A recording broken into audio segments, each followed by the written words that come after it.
Welcome back to another episode of Misunderstood with Renee V. I'm Renee V, and this is the podcast where we really it's where being misunderstood makes sense. Okay, so today we are here with Tanja Degitz. She's all the way from Germany, which blows my mind how we can meet in this way, right? We'd never meet otherwise. So Tanja is a chronic pain and burnout mentor for women entrepreneurs. When the pandemic hit, she launched her first online business as a German language teacher, but quickly burned out, which spiraled into fibromyalgia, the autoimmune disease, gut issues, and a long list of symptoms that left her bedridden. Through her personal healing journey, she immersed herself into mind body healing and was able to fully recover and reclaim her life. Yay! So, today, as a certified trauma informed and solution focused coach trained in somatic healing, she helps women heal chronic symptoms, overcome burnout, and finally feel like themselves again. Well, that is amazing. All of that. I need to hear more about this. So tell me, where did all of this begin? Hi, everyone. First of all, thank you so much for having me today. I'm really excited to be here. And I'll dig right in. Where did all this start? I would go back to 2016, where I was a middle school teacher in Berlin.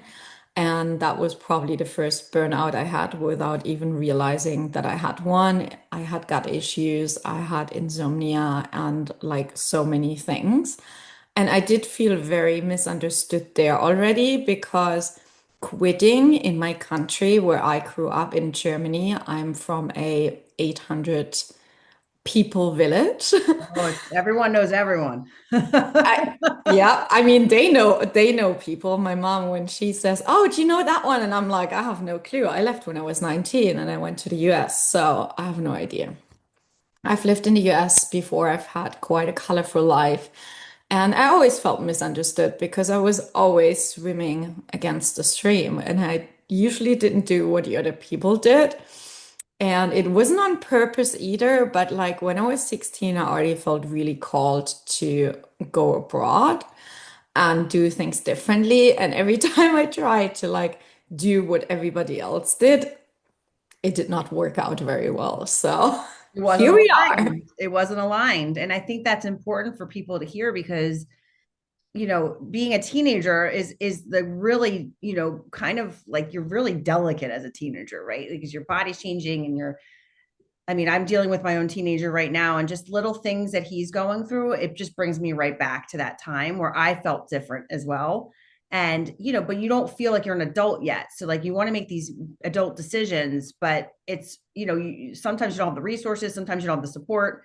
And it's really when you feel different and you feel called to do something that's out of alignment with what the crowd is doing, it's really hard. And you have to kind of build yourself up to have the courage to be like, all right, well, the masses are all going this way, but I'm going to pave a way this way. Is that kind of how you felt?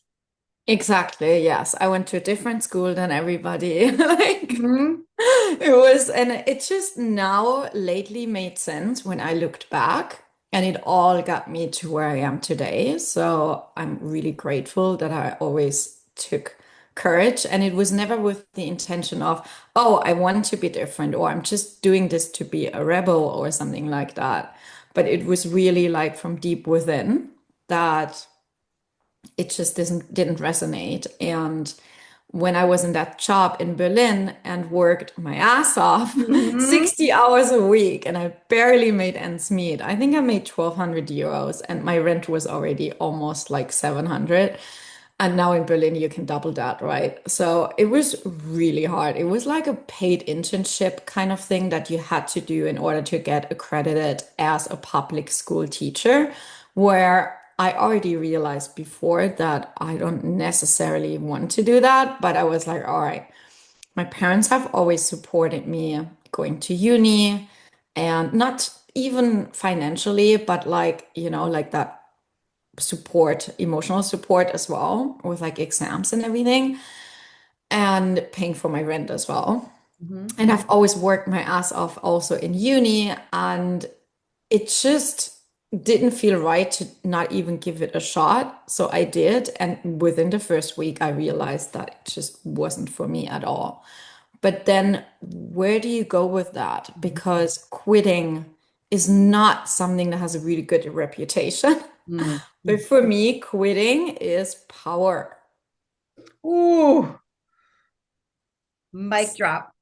Stepping away from something that you truly feel is sucking the life force out of you. That is power.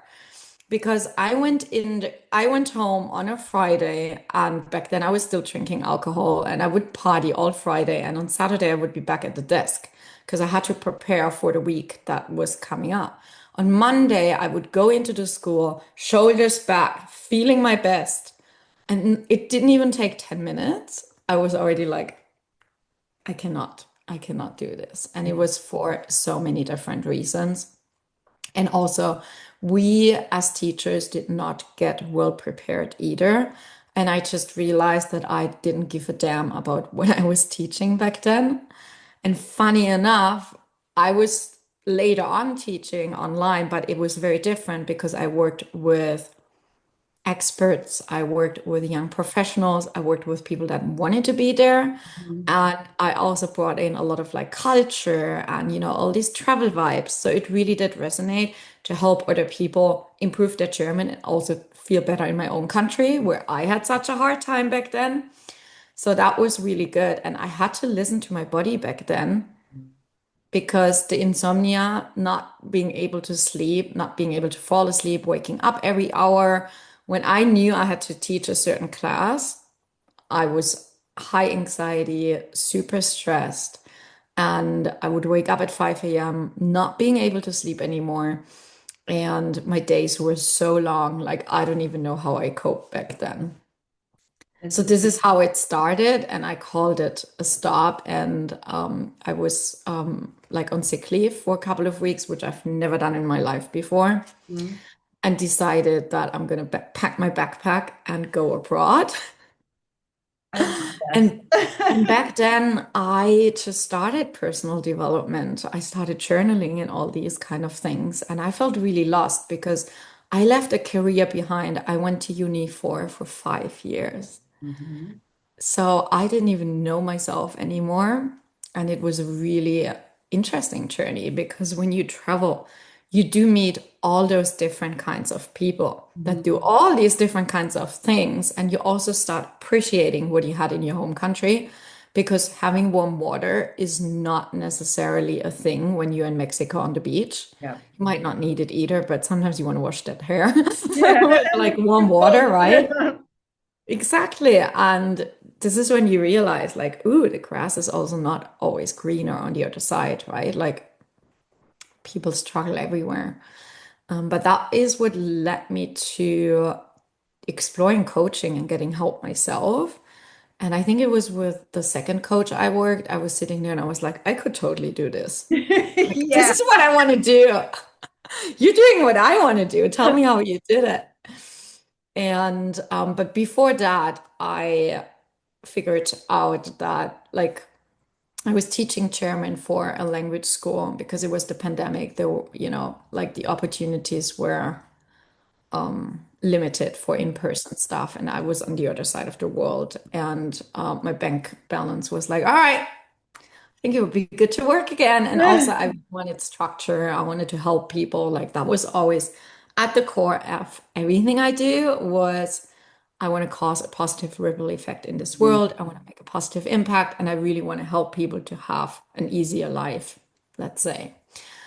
So if that was in German teaching, which up to this day I still do, but only with private students, not with language schools that don't pay well Mhm. and don't appreciate you as well. But that was my entry ticket, and I'm still grateful for that because it wasn't planned that I would be becoming self-employed. So it's very interesting how the universe is just preparing you step by step for Yeah. everything And you that have is to to also come. feel that the guidance from that, right? So like there's a golden thread that's going through your story right now, and it's very much so self that you love yourself. That's screaming at me because the way I know that is because you did some really hard things that I would say the perceived hard things, pretty much on your own. And, you had some light support, but like making those big decisions to leave teaching, to leave things that your body was telling you weren't aligned with.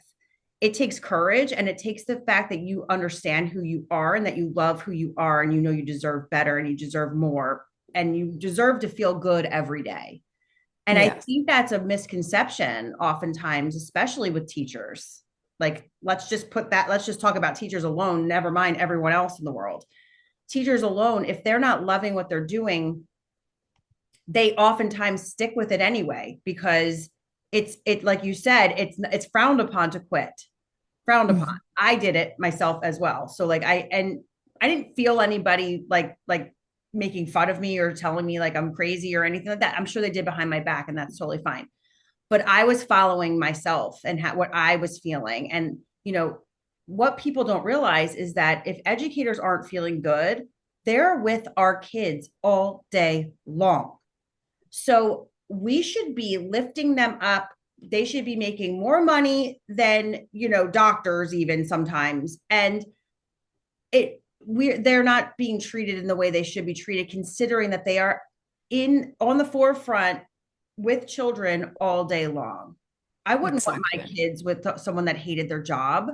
It's just, Me neither, it but doesn't make majority sense. do. It The doesn't. majority do. Mm-hmm. The majority is stressed out. The majority is very overwhelmed Yeah.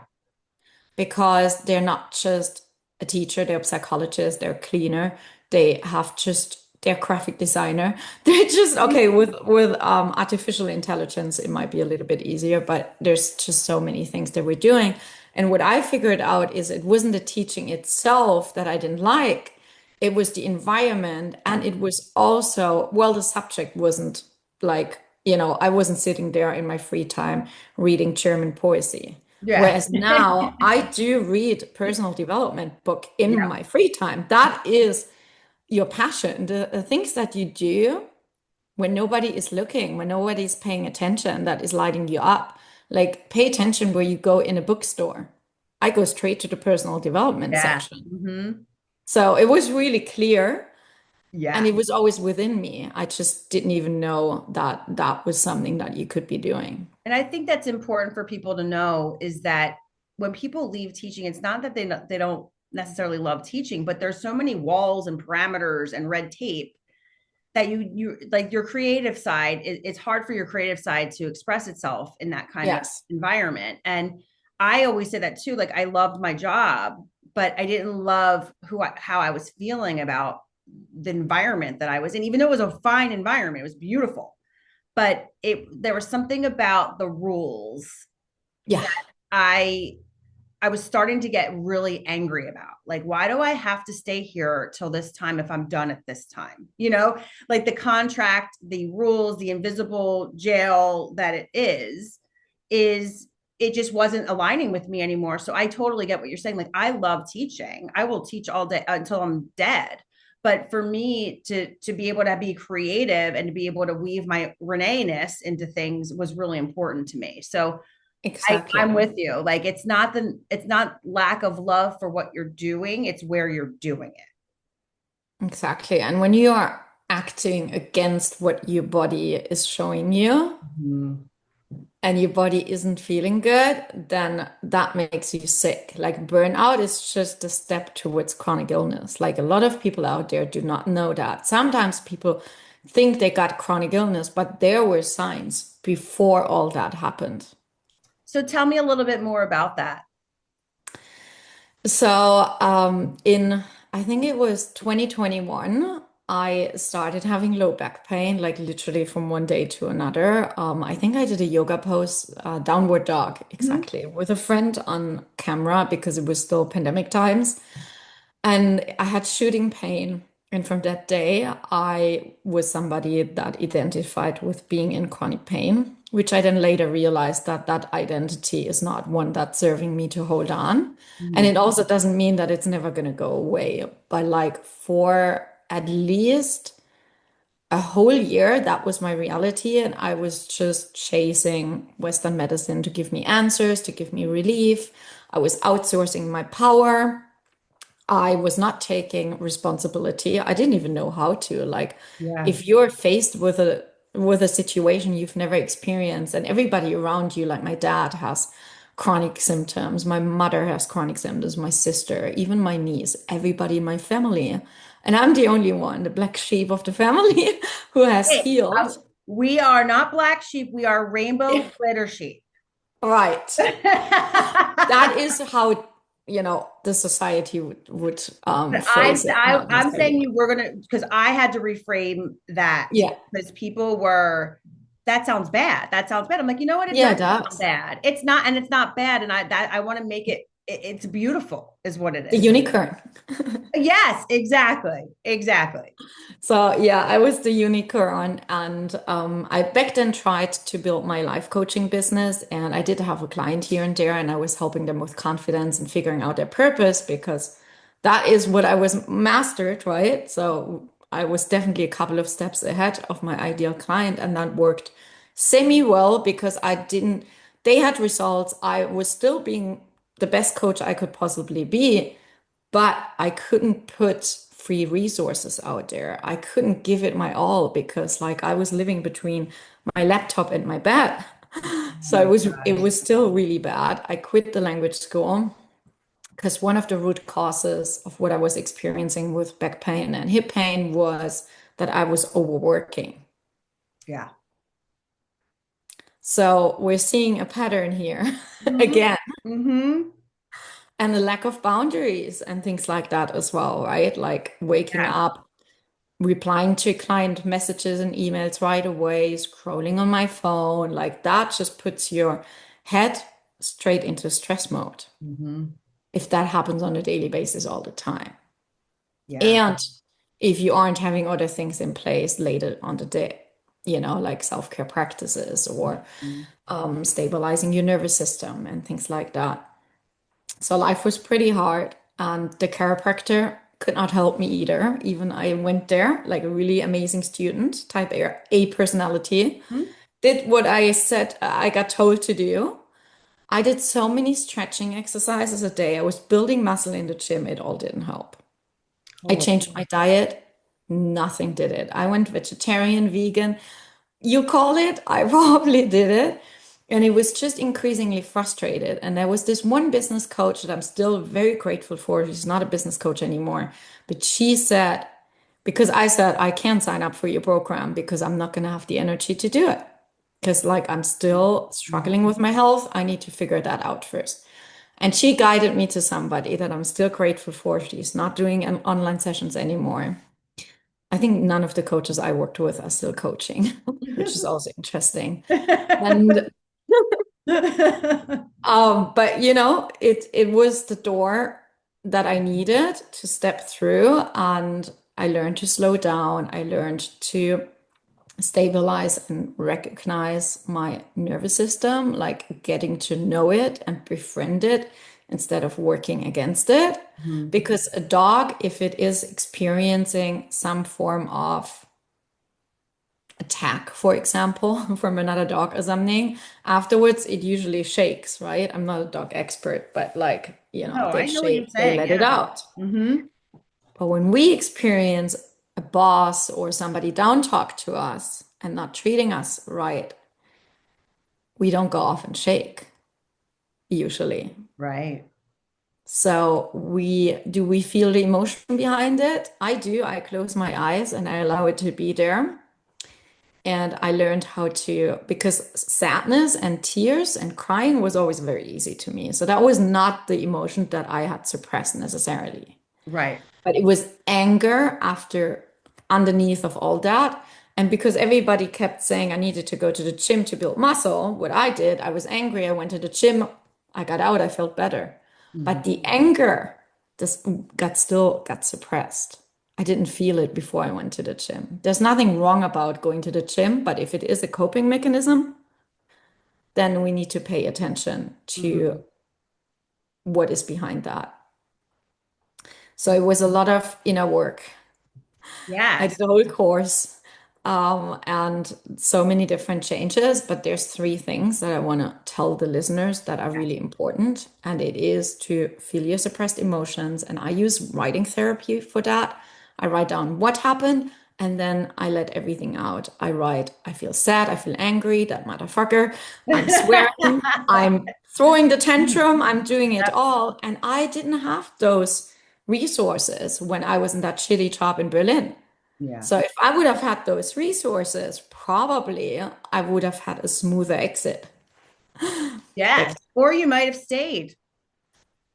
hopefully, no, I don't think That- so. Because like through that practice, you also realize what is not for you. right. Yeah, I guess you're Because if right. you keep bitching about the same Yeah. thing, you either accept it or you need to move on. No, but And Tanya, you need to most change. people accept it.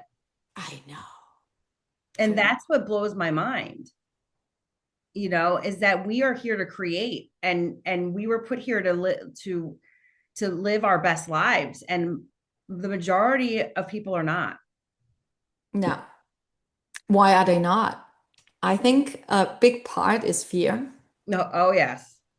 Yep. like uncertainty as well. Hmm. It requires a very high uh, capacity in the nervous system and in the body to hold all that uncertainty, right? Like I'm still being a digital nomad, being self-employed, like it does require a very high level of handling discomfort, Hmm. which is not that you aren't safe, Right. but it's not the same thing, right? Correct. So the difference between for the listener between fearing, fear is meant to keep us safe, right? So like you don't Right, want to go run out into a highway without looking, but fear in the sense where Tanya is mentioning is the fear of going outside your little comfort zone that makes your whole body feel safe. Because the minute you step out of it, you automatically are in dysregulation because you're on an X vibration and you're introducing a Y vibration. And when that happens, chaos happens, complete chaos happens. And your body seeks to go back into the little comfy, fuzzy circle where when you realize, sorry, that kind of the hallmark of growth is being uncomfortable. And yes, it starts with more kids growing. They call them growing pains for a reason, right? So you can relate it to so many things. But that's what Tanya's mentioning about the safety the fear that our self-limiting beliefs is what it is. Because when we're born, we're only born with the fear of loud noises and being unstable. And all the other fears we grow as we grow. We inherit them from the news, from our friends, from our family. And if our family is comfort zone people, well, most likely people are comfort zone people themselves as their children. But I am not that human, and neither is Tanya. So if anybody wants to talk about being uncomfortable, you could talk to either of us like all day. yes. Just on Sunday, I was so uncomfortable. I mean, I was very nervous in the morning and then I got comfortable within the day. But I had a speaking gig in German. Usually, everything I do is in English, funny Okay. enough. And it was in German in real life with a microphone sharing my story. Not sitting in the comfort of my own house, but like Oh, on, like, it wasn't a stage. It was, even, but still. I get it. You were the spot. The spotlight was on you. It was. And how did it And go? amazing. See, because I think that's important for the listener to hear is that going outside your comfort zone, it brings gifts that you didn't think were there or could possibly be there. And, throwing yourself into a situation where you're not exactly comfortable, it might open a door to something you like. Maybe you're gonna be that person that goes and speaks your story in German now that you've done it, like it opened a new door, right? Like you're now, if you do it again, you're like, I've already been here. I know how to do this. I already did this. So Exactly. yeah. So tell me, because I can't believe it's almost a half hour, because I feel like I could talk to you for another 10 hours. So you felt misunderstood. You were being it's a gaslit by your doctors. What advice do you have for people that really understand that something is wrong? What should they do in that case where a medical professional is not, you know, kind of addressing what you're saying is wrong with you? So, what I would say is to listen to your gut feeling because your gut feeling, your intuition, that's the way to go, right? And to follow the signs, follow the nudges, like that nudge that I had from the business coach that recommended me people to work with. Mhm. That is a sign. If you are now listening to our podcast and you're listening to us, then that's a sign as well. So either contacting me, there's also so much brain science and science around the mind body healing aspect. We didn't have enough time to go into it. We're gonna But have a like, part two for sure. oh, we'll have a part two. Okay. Yeah, we'll schedule a part two because there's so much Yeah. more we need to dig into. Yeah. I know. So that is like the science, especially for people that function quite rational, that is the way to go. Like I was literally reading a Jonzano book, Healing Back Pain. Even if you don't have back pain as well, like I've healed autoimmune, tendonitis, like a long list of things. Mhm. You name it, I probably had it. Tinnitus, like Oh, where you that's have the worst. the clicking sound, Yes. open, close. That was also Oh something that I man, you've been navigated. through it, girl. Like you've been through a lot. Yeah. But you are a beacon of light for people that might be feeling a certain way, even listening to this, that you don't have to retreat and give up and just and accept these pains or these however you're feeling. Keep going. Keep trying to figure it out because our mind can heal our whole body. And I think that's a whole other topic that we could go into. Uh, Yes. so tell me, Tanya, where can people find you? How can they get in touch with you? And do you want to offer our guests anything that might help them along their path? Of course. So I think there's links in the show notes to my Instagram, making it possible. And there's also the pain relief starter kit that I created. It's 13 pages of mind body healing. There's journaling prompts in there, and it really helps you to figure out the real root causes. And it also helps you to make a personalized healing plan. So, you have nothing to lose. What a gift. And you also sign up to be completely transparent because that's who I am. Mhm. You also get on my email list. I do not spam though. Like more than 2 emails a week I never write, and they're really full packed with healing tips for burnout and for chronic pain, especially for women entrepreneurs. But if you're a man out there and you're like, oh, I resonate with this, don't let that stop you Oh, I love because, that. like, what we are navigating here as women, we are more similar sometimes than we think. And I always want to emphasize that. Yeah, absolutely. Oh my gosh, you are like just a phenomenal human being. I'm so like enamored by you. I feel like I could talk to you all day. Thank you so much for being here today. I feel your message is really important. I think there's more people than we know that suffer from chronic pain and don't necessarily realize what the root cause is. And I think some people just don't have any interest in finding out the root cause. They just want to treat the symptoms. And I don't think that that's the way we should be living. And I think that's why we have a lot of people that are addicted to painkillers and things like that, because that's kind of the easy way out, right? It's like, oh, let me just mask this instead of finding out how to heal it so I can live a better life and feel good. Yeah. It is the easy way for them because easy is always what you know. Yeah. Or you just don't want any friction, right? You just want things that Right. just I got to work, I got to kids, I got to cook, I have to feel good, right?